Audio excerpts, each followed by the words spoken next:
ఈ మొక్కని చూడండి, ఎంతో కోమలంగా ఉంది, ఎంత సున్నితమైనది. ఒకవేళ దీనిపై కాస్త ఒత్తిడి పెంచినా ఇది విరిగిపోతుంది. మొక్కలు అలాగే ఉంటాయి, కాస్త ఒత్తిడి పెంచగానే విరిగిపోతాయి దాని సౌకర్యం కారణంగా. కానీ అదే సౌకర్యం గాలి, తుఫాను వాటి నుండి ఇవి విరిగిపోకుండా వాటినవి కాపాడుకోగలుగుతాయి. ఒకవేళ వీటి స్థానంలో ఏదైనా పెద్ద వృక్షం నిలబడి ఉంటే గాలి తీవ్రతను అవి తట్టుకోలేవు, వాటికి ఎదురు నిలవలేవు, అవి విరిగి పడిపోతాయి. దీని ప్రకారంగానే ఉంటే మన బంధాలు కూడా.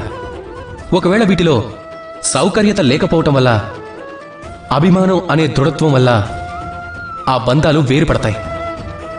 కనుక ఈ సౌకర్యత్వాన్ని మీ బంధాల్లోకి తీసుకురండి. ఎందుకంటే రేపు ఒకవేళ ఏదైనా సమస్య వచ్చింది అంటే ఆ బంధాలు విడిపోకుండా ఉంటాయి. ఒక్కసారి ఈ ఆకాశాన్ని చూడండి, సూర్యుడు కూడా చందమామని చూసి దాక్కుంటాడు. మనమైతే సాధారణ మనుషులం. మనం బంధాలను తెంచుకోకూడదు, బంధాల సమక్షంలో తల ఉంచుకోవడం నేర్చుకుంటే. రాధాకృష్ణ.